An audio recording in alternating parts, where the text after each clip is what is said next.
Good morning and welcome to Gulfstream today. Do not touch your dials. I'll be sitting in for Gabby this week. You're not Gabby? No, I'm not Gabby. I mean, I knew something was different today. She's up in Maryland. I thought something was different. Big week of racing up there in Maryland, so she'll be up there. And this is a special 6-day holiday week. On Monday, we'll run on President's Day. We're going to start the day with a fast main track, firm turf course. Beautiful day in South Florida, blue skies, a little chilly for some people. We hate to say this for the people up north, Andy. Right, not as chilly as it is for Gabby up in Maryland. Gabby's looking forward to the outdoor set at Laurel, actually, when it's supposed to be pretty chilly up there. But we're down here, and it's nice out. It's nice out, and something I heard 18 degrees, but that's we'll talk about that a little later on. We've got lots of nice, we got a couple of carryovers and a lot of nice bets this afternoon, a little later on. Let's run through those right now. We got the rolling super high five. It starts in race number one. We already got $3,600 plus in that pool. And then a little later on in the afternoon, you see it right there. We got the early pick five. It's also in that race. Andy will have a ticket there, and that starts in race number one. Go right into the Rainbow Six. You see it there. $665,000 plus in the Rainbow Six. And of course, we end the afternoon. And Andy promised me he's going to hit this late pick five today, starting in race number 7. I promise you I'd have one winner in the sequence. You'll have one winner in this. Oh, I thought you said you'd have the whole thing. I did go 0 for 5 in a pick 5 that I put up last week. I mean, I'm not sure that that's not harder than hitting it. That might be. Not easy, you know. There used to be a contest in the press box in Saratoga years ago, which thankfully I was never involved in because I might have won it myself, where I guess everybody would pick one horse a race, the whole meet in Saratoga, that was the least likely, they thought the least likeliest winner. And I'm not going to say the guy's name, but the person who won it, or lost it, depending how you look at it, actually showed a flat bet profit for the entire meet. Well, we had that. We carried that over to Gulfstream. We had the old building in the wintertime. We had that kind of bet here going. I don't know if it, translated from New York to here, but we did. That was a lot of fun. It is fun, and I would think here, it wouldn't be that hard to show a flat bet profit because I can definitely say that a couple of my least likely winners have won this meet. Well, once a couple of years ago here at Gulfstream, I had a winner every day for the whole meet, when we had a shorter meet and everything like this. This is fantastic. I was knocked out the first day this year. Did not have a winner on the opening day card. Really? So. I've had many, many days where I've been no winners. I can assure you of that. Rarely does a month go by, and maybe sometimes a week go by, but we'll try to do some smart things today. And we have a pick 5. We'll talk about the pick 5. What I'm going to do in my pick 5 play, Ron, is I'm going to single. The 5 in the second race, especially with a scratch of the 3, becomes a heavy, heavy favorite. Right. You have to think Brevard in the third race is going to be a heavy favorite in that race as well. And so I'm going to single those 2 horses, and then I'm going to spread in the other 3 races. I have some opinions in those races, but I wanted to give myself a chance and hope somewhere in there, if I can get the 2 singles at short prices home, because you have to think that double 2-3 is going to be in the $5 or $6 range. And if we can somehow get through that, maybe we can get lucky somewhere in the sequence. But I thought this first race, Ron, was actually a pretty interesting race. Yeah, I know you wanted to show a video in here of a horse, My Celeste. You want to go back and show the horse? We'll get to that. I went with the number 3, Alabama Ashley, a solid second at this level during October. He's back with maidens now after returning from a layoff. Dual for lead, weekend against winners. That was a $25,000 optional claimer at the distance. Dami Albatrani's the trainer. Jose Caraballo in the saddle. I thought this was the logical one in there. You have him in second. We got our exacta actually flip-flop. Actually, she's owned by a friend of mine. My friend Pete owns this horse with some other people, and she's very fast. I think the question with her is, what is Sanctifica going to do on the outside, going to the turf for Christophe? Because Sanctifica is a rocket ship. Now, sometimes being fast in the dirt and being fast in turf sprints are 2 different things. It seems like the turf sprinters are really fast. But the first race, particularly that Sanctifica was in, that was one of the biggest meltdowns of the entire year in New York. And she's got a lot of speed, and potentially she and the 3 could get a little bit in each other's way. And that could be a problem for both of them. Both of them, obviously, horses that can win. Yeah, I mean, I did not use the 8 horse on the outside of my ticket and went back and, in hindsight, I'm looking and saying maybe this horse is just going to be too fast. So get out there and never look back. But I was leaning towards the 3 horse Alabama Ashley in that spot. No, there's nothing wrong with her. She's obviously pretty good, and she had no chance running against winners last time out. I want to go back and show the replay of My Celeste's first race, which is the only time that she ran in a turf sprint. And the first thing I want to show is the star of the race, and she is the 8 horse, I believe, in this race. And you're going to see her breaking towards the outside. It was a 10 horse field, and she breaks a good length and a half, 2 lengths slow. And this was a race that was completely dominated on the front end. And the horse who finished second there, Celestine, turned out to be a multiple stakes winner. But also, while she got a very good ride after there from Jose, you're going to see she's going to get caught in traffic in the stretch. And it's not clear that if she had had a clear lane, she might not have won this race. So she ended up spending the rest of her career running in longer races. And as I think you'll agree, turf sprinting is a very specific thing. Horses that are talented turf sprinters, they rarely transfer that to two-turn and longer races. And I was talking to Dale Romans about it, and he's just not inclined to want to run in turf sprints. But, you know, I said to him, you're finally running her in the race that she belongs in. And he sort of laughed about it. And I think that finally she's going back to what she can do. And it's been a while, but if she can get back to that race, I think she's going to be very tough in here. You know, the other horse I used in there was on the inside. We talked about the 8. I did not use the 8 in there, but I did go with Sudastada. This one, another from trainer Tom Albertrani, was 5th behind her stablemate. She was the favorite that day at Gulfstream Park West in October. I think this one, if the pace scenario really gets hot, maybe this one can carve out a stalking trip behind her. You got Luis Saez, who's been riding in great form. Maybe this one sits the trip in here. It's significant rider change. The problem I have with her, and obviously she's far from impossible in this race, was the good figure, the race 2 back. That was a race that completely fell apart. Right. So it really fell into her wheelhouse. Now, maybe that's going to happen again today, but her best race is a little dressed up by dynamics. Let's go to race number 2 this afternoon. This is a 1-mile claimer, fillies and mares, 4-year-olds and up. They're going to run for that $6,250 tag. Scratch the 3 and the 7. Jockey on the 4 here is Nick Suarez. And as you mentioned in your early pick 5 ticket, sure going to be hard to beat the 5 in here. It does feel like. I actually had a trainer stat, which I wouldn't use normally because I thought, you know, with the 3 in here, she might be a slightly bigger price. She's going to be an outrageous favorite, so you don't need to have a stat that confirms a favorite, but for what it's worth, the trainer is good off the claim, and I just thought off a race 2 back, where arguably, if you want to split hairs, she moved a little bit soon, but it just doesn't feel like she has a lot of competition in here unless you like the 2 Elnath, who's the only other horse that I could conceivably use, who you have second as well. Yeah, I mean, Elnath moved to the Alejandro Memo Bond via the claiming route, steps up into open company today after rallying between horses that day, defeated 6,250 claimers at the distance. But what I liked about this horse, she likes this track. She 8 for 13 in the money locally, and that's why. Now, we're talking maybe, you know, you got to bet an exact in here. Maybe the 5 is the one to beat, but certainly I agree with you that the 2 Elnath can be on the ticket. Right, and playing multiple tickets in the pick 5, I'm going to have her as a backup because she seems like the only other possible horse. The trainer is just 3 for 50 off the claim, but it's a low percentage barn, and I think in a race like this, you would not use a horse because of a stat. Yeah, let's go to race number 3 this afternoon. This one is 7.5 furlongs on the turf. These are maiden claimers, 4-year-olds and up. $16,000 in here. I actually flip-flop my 2 selections in here. I can understand you going with the number 6 Brevard. I went with Camerton Hall. Tell us about Brevard, the single in your ticket.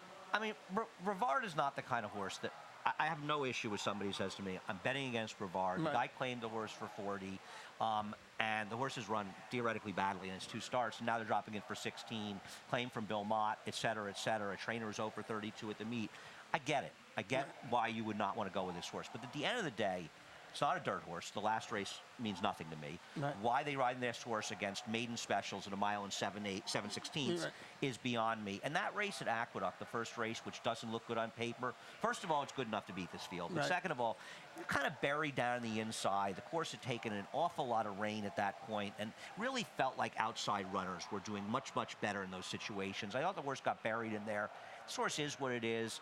But if he can remember even one scintilla of the racehorse he was in his legitimate chance turf races, they can't beat him here. But listen, it's a negative drop down, and I have no problem with trying to beat this horse. Yeah, and like I said, Camerton Hall stretching out around the 2 turns after removing the blinkers this afternoon. Duel for that lead. Finished, I thought, like a workman-like third against similar David Fox, Luca Panici, Brevard, for all the reasons you mentioned.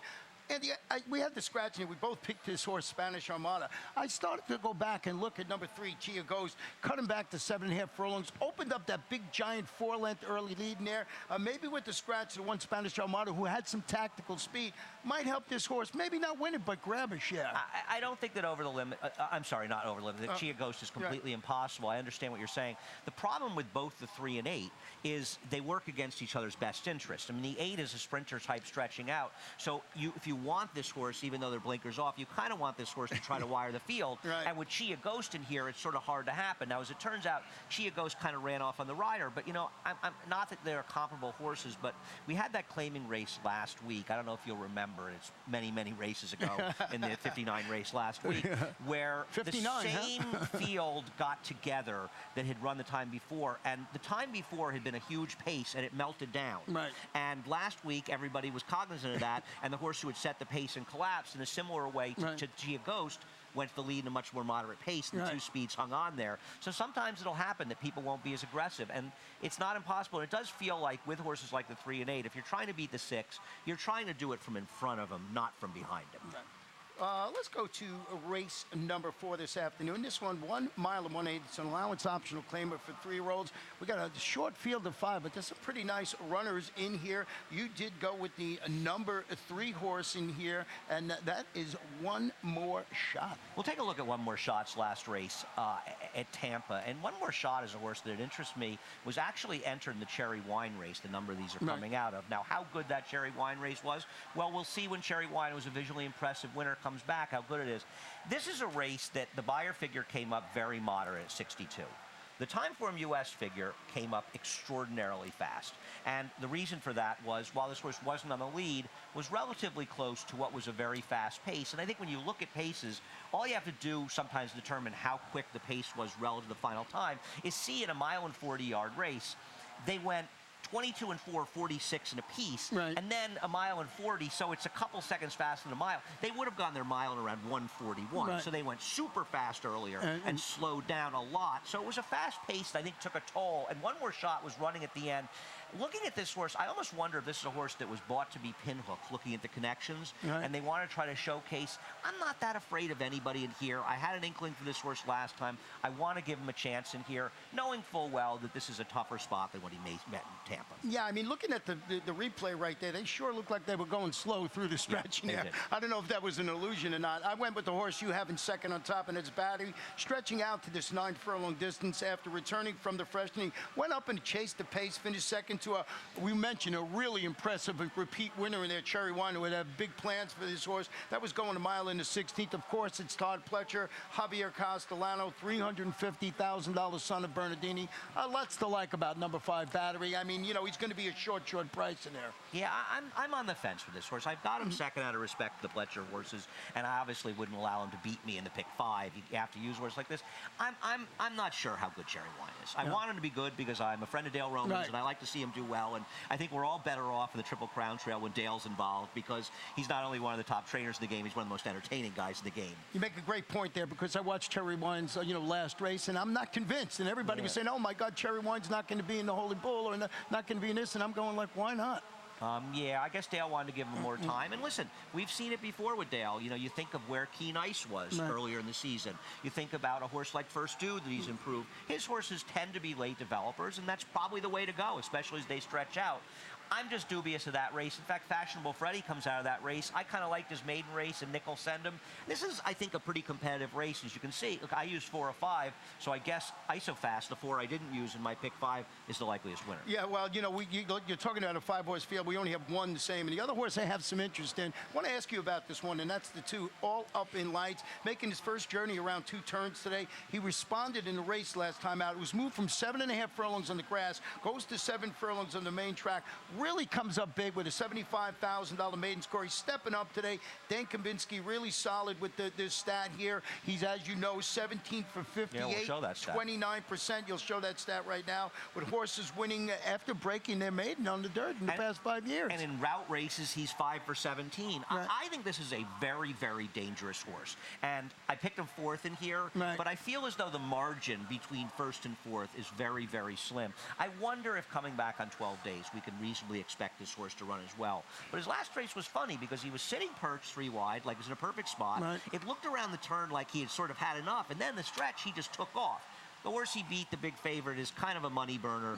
But I agree. He's a very dangerous horse. I'm just wondering if coming back in under 2 weeks, if you can expect him to run as well.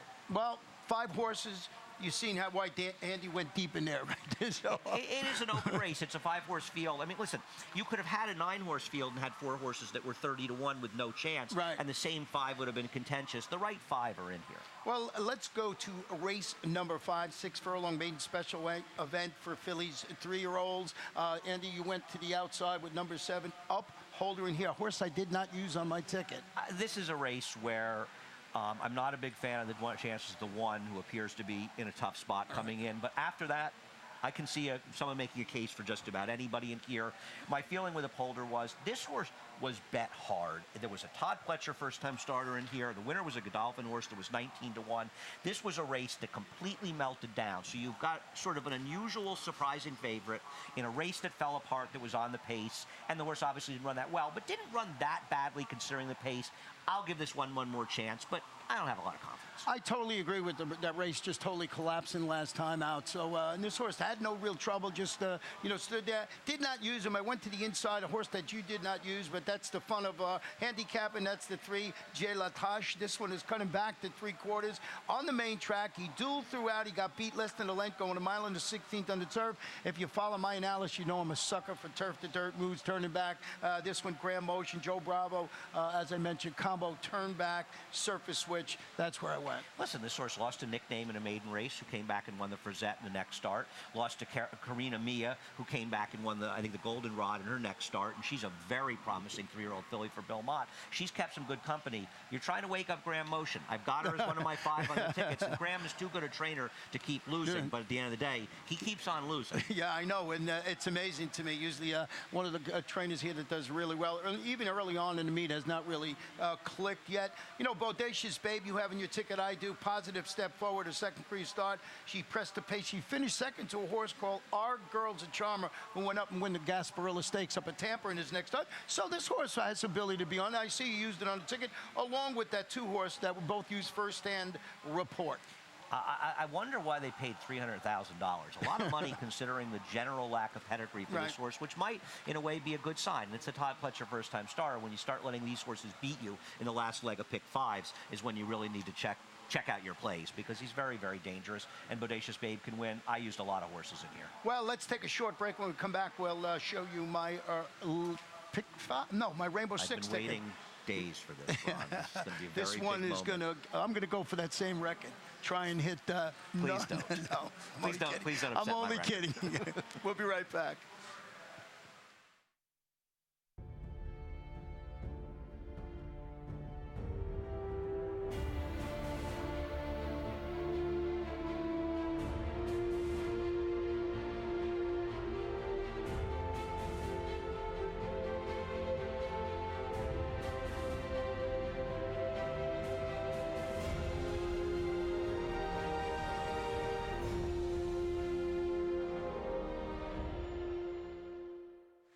As Andy and I wipe a tear from my eye after An that emotional moment, emotional no doubt. commercial there, we're going to go to the 6th race, 7.5 furlongs on the turf. Maiden claim is fillies, 3-year-olds, 35,000.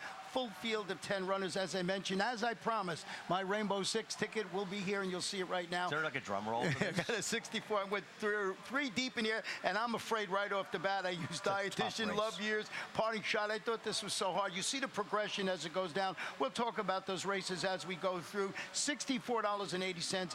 I wish I could have spent $164.80. This is a tough sequence for me. It is a very, very tough. And I think, one of the things that's interesting about the Rainbow 6, obviously it gives a smaller player a chance to try to play the pick 6. It's 1/10 the amount of the pick 6s in general around the country. And even in doing this, I think it gives people an idea of how hard it is to hit these things, because you'll hear people talk about normal pick 6s once for $2, and they'll say, well, if I had, this huge bankroll and I could bet $10,000, I'd hit them all the time. Well, try to hit them. Even if you're not putting your own money in, try to make a $1,000 play and hit this pick 6. It's a lot harder than you think. They multiply very, very quickly on you. And one of the things I'm always amazed, like you talk up in New York, and certainly out in California, with these big pick 6 tickets that guys put together, I just amazed that guys can pick 6, the way they do it. You got to know how to, do your money, manage your money. Yeah, construct your ticket is what I was trying to say. With that said, I went with the 10 on top of my ticket, Dietitian Michelle, and I'll tell you why. This one is out fitted with blinkers today, racing 4 wide in the turn, drifting a little bit through the lane, beating 4.5 lengths at this level and distance. I think that the blinkers are going to help. Reed Nagel is the trainer, Jose Caraballo, the outside post this afternoon. Boy, I picked it on top. I don't know if it's second choice in the morning line, but I would love to go deeper here. This is a very, very hard race, which is why I took a long shot. Right. I feel if you're looking at races that are extremely competitive and you don't have much to sort of hang your hat on, if you can find an idea in a long shot, you're supposed to pick and bet that horse. Doesn't mean it's going to win, but I feel like these are the kind of horses that over time you'll make money with. My problem with Dietitian Michelle is that overall she had a 2-wide trip in the race and she did no running. Now she's running in an easier spot. She obviously can win this race. Mediating my top choice in here, I understand it's a very low percentage trainer, but at the end of the day, when you're betting horses that are 20 to 1, I imagine this horse is a big price morning line, 20 to 1, you can't care about the connections. So you just have to hope for the best. This horse is a first fall from a dam that's from a second generation that has 7 horses try the turf. She's actually the only one that didn't win the turf, but she ran okay in the turf. She was all right. She ran figures in the 70s, so it's not like she was bad. It includes Go Between. It's a very good family, mostly trained by Bill Mott. So this horse is significantly bred in the dam side to move up the turf. I don't know why they use Montbrook as a sire. I understand it's a Florida sire. That's probably why. It's kind of an odd one to breed this pedigree to, but you know what? There's so much pedigree in the dam side. The horse is 20 to 1 morning line. What else am I going to do? Pick horses like Love Years, the 3 who you've used, who obviously could move up in the turf. There's 4 turf winners in her second family, the 2 Parting Shot. We have the same horses. Parting Shot's a trap shot. Are you really looking forward to running those horses on the turf? No, but the mediating, as you were talking about, I went back and looked, and just look at the horses this one was running against, also ran against killers Dearest, Our Girls at Charmer, who we just mentioned. So you got a good point there, and that's maybe the way to look at this Rainbow Six, the first leg. Go with one of these bombers because it is absolutely wide open. This is an easy race for me. I'm betting this horse to win and hoping for the best and playing it underneath in some exactas. Well, it's a good pick because I like the company line. Let's go to race number 7 this afternoon, and this one is a 6.5 furlongs maiden special weight state bred 3-year-olds. We do have a scratch, and number 3 still burning. This kicks off our final pick 5 of the afternoon. We got another ticket from Andy that we want to show you right now. Yeah, I'm going to survive with a lot of drama in here. There's a lot of big drama in this race. In fact, using 3 of them to start it out. And I'm going to go 3 by 3, by 2 by 2 by 4. It is a very tough sequence to get through. I could have put in 5 times as much quite easily and spread in different tickets. And keep in mind, you also have in this race the opportunity to see the board. The David Fox first-time star, you know Chad Brown's going to take money whether or not the horse wins. These kind of firsters haven't been winning, but you and I are both put somebody else on top. You're taking horse Mr. Smith, that the best thing I can say about him is that I've given up. You giving up on Mr. Smith? I picked him in 2 straight races. Listen, it was a better field last time, and he's my 4th choice, and I almost wanted to put him on my pick. If I could bet more in the pick 5, I would have used him. He was awful last time. Well, I'm going to give you some homework with this pick here, and this is turning back to 6.5 furlongs, facing, as you mentioned, now state-bred competition again after angling out, finishing 4th at a race with Andy was talking about at 7 furlongs behind a horse we just were talking about, and that is All Up in Lights, who runs in the second race today, and there's your homework. Watch that horse. If he runs well, maybe you go back and give Mr. Smith, not you, but other people, give Mr. Smith another chance. I'm not way against him, and there's not like there's a lot of solid ground because the 1 and 8 are both first-time starters. For all we know, neither one of them can run. My horse, Major Drama, comes out of a race. We've seen Awesome Speed win 2 stakes since that race. The horse who won it, including a stake, the Mucho Macho Man down here. The 3rd-place finisher, Vorticity, broke his maiden in a subsequent start in New York, then finished 2nd in both the Jerome and, I believe, the Whirlaway in New York.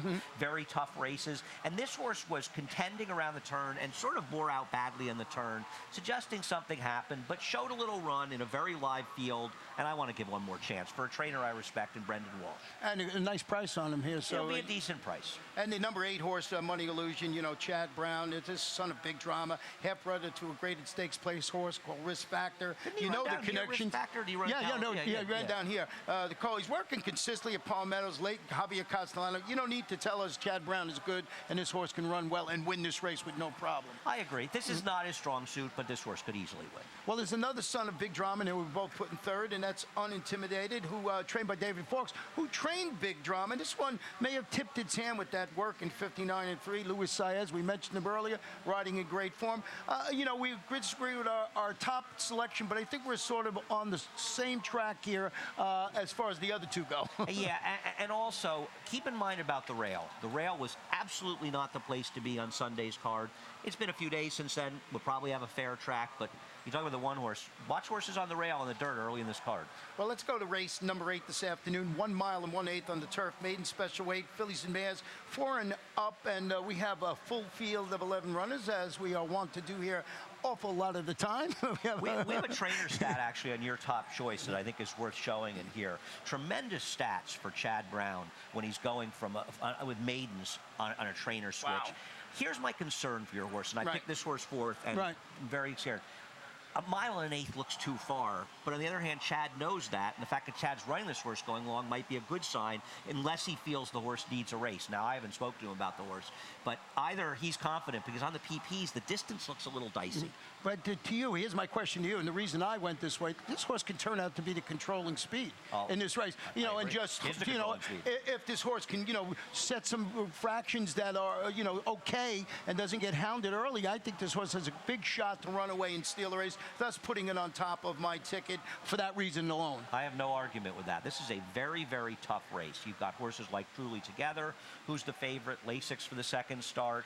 This is a horse that ran well with a wide trip last time, with a very big pedigree. That's a seriously dangerous horse in here. The 8 Bell Citron that you and I both have second for Shug came out of a race that was dominated by horses not only towards the front end but very much on the rail. And this horse was 4 wide through the chute in the dog leg and was 3 wide on the second turn. So this horse was against it. I thought, though, that Lead Along, the horse I picked on top, and we'll go back and watch some of the replay of Lead Along's race. I thought Lead Along was the biggest price of anybody in here and had the toughest trip of anybody. We'll start out by showing the number 8 horse. She breaks about a length slow. You see her awkward, sort of throws her head. She ends up in the back of the pack. And this is another thing I wonder, Ron, with experience, that I don't think this horse is speed, but I have a feeling this horse will be a little more forwardly placed with one race, and I'm hoping that helps. So ends up in the back of the pack, and watch this horse down the inside, because she's going to get completely and totally shut off down in the rail. Now, she's saving ground, but still, she gets in some significant trouble down here, as you can see. The rider has to basically pull her up, and she's still running, and I don't love gallop outs, but this horse gallops out by the field. It wasn't a particularly fast race, but I still think that she ran well enough in here that maybe with improvement, with a cleaner trip, she can win and she'll be a fair race. Yeah, I mean, that's when you go back and look at that video, really had no chance during that stretch, had to pull out of that tight quarters in there. Another horse that we both used on our ticket in here, excuse me, is the number 8, and that is Belle Citron. Yeah, well, we talked about this horse. Had a wide trip, was against it. This was the horse, the Shug horse, that was against it. You've also got the 2 Clement horses out of the same race. Dakota Queen ran very well in her debut with a wide trip. You've got her third. I certainly could have used her. And Tiz Jewel was buried on the inside. I don't know how strong that race was, though, that they're coming out of. That scared me a little bit. But this is the race of the day. This is a very, very strong maiden race. Yeah, and it's really a lot of fun. And in the sequence of the late pick 5, and see if you can get through that one. That's a tough one to figure out. Let's go to race number 9 this afternoon. 7.5 furlongs on the turf. Claim is fillies and mares, 4 and upward in here. Scratch the alsos, 13, 14, and 15. The jockey on the 10 is Jose Lescano, and you have the number 10 right on top of your ticket. Yeah, this is a horse that I had liked 2 times ago and got a poor ride. Was wide the entire way around the track and actually ran well. First time for Navarro. Last time out, we bet a couple dollars as insanity insurance, but unfortunately, it won in the dirt, but it's really a turf horse. I think this horse to improve for these connections, and it's going to be very tough in here. The horse to beat, though, is Lady Lunar Luck, the horse that we both have second. We'll take a look at Lady's Lunar Luck in her last turf race when she was able to win down here. I have no illusions. She's just a logical horse in this race. She didn't run well in the dirt, but she's not a dirt horse. She's the horse to beat. I put her second. You put her second. I'm curious to hear your thought process on Jail's Princess, a horse that I picked fourth. Dale's Princess, the horse. Jail's Princess, the horse, your top pick. Jail's Princess. This one beaten a half length at this level and distance on the turf. 2 back is going back to the lawn today, cutting back slightly after surrendering that late lead to finish third. It was similar. It was going a 1-turn mile. It was on the sealed sloppy track. I just thought off that performance last time out that this horse can run pretty well in there. Dave Cass, and I respect the trainer in there. And I go back up the performance 2 back, and I thought that was pretty good. Got beat a half length by Vipera in that race. I think one of the things to like about this horse also is the 9 first and seconds in the 16 starts. This is a horse that gets there and draws well on the inside. We don't have much time left, Ron. Oh, really? Let's go quick. We only have 4 minutes. Larry's here already. Oh, Larry's here already? Okay, he's not 10th wearing race. The NBC jacket. 7 furlongs, claim is 4 and up. Go right to it, Andy. I mean, isn't let's look at Union Label's last race. The horse you have on top and I have second. I mean, this is just the horse to beat in here. I think the question you have to ask yourself, and I'm not worried about the wet track per se, because I think this horse has run very well on dry tracks as well. The 7 furlongs is a bit of a concern, don't you think? Yeah, I mean, he's stretching out to the 7 furlongs. Well, the reason I put him on top there is that gelding has shown he can string together back-to-back victories. I like that when you're dealing with these cheaper horses. Big Grandpa, probably the one to beat, and they're the number 9 horse. Yeah, I actually, this horse is right, this is the win last time. Right. I'm getting myself confused. Let me ask you a question about Big Grandpa, because I have this horse third, and I didn't use it in my pick 5, and I see you have it second, and I'm not against her. And Mike Welsh, who I have the world of respect for, likes this horse. What's the excuse for last time? This horse was atrocious last time. Yeah, it was really a tough bad. field, but this horse was bad. Well, you mentioned the key there. I love horses. Some horses like 7 furlongs, some don't. This is a 7-time winner at the distance. You have to be a forgiving sort. Forget that last race. Go back to the horse runs well at 7 furlongs. You really can't make a case for that last race. No, I agree. I took Ravello's boy, and my excuse for last race was a race that was pretty much dominated towards the front. This horse was the common as urged rail. That's inaccurate. This horse, it was a dead rail that day, but this horse was pretty much in the 2 or 3 path. May have dropped down to the inside very late, but the rail's not an excuse. And I thought you have go-backs before that, albeit at Penn National. But this horse ran at Monmouth and ran well, has some fast races, and I was looking for an alternative to 2, because 7's a question. I'm going to use the 9 as a C in my backup tickets in here, but the 2 and 7 are my main 2. Well, let's go to that nightcap. So we have a couple of minutes left. It's 5 furlongs on the turf. Claimers, and these are 4 and up. Scratch the 4, 12, 13, 14 will get in and run. And we are in agreement in the nightcap with number 6, Noble Prince. Well, I'm glad to see that you have one of my top choices on your pick 6 ticket somewhere.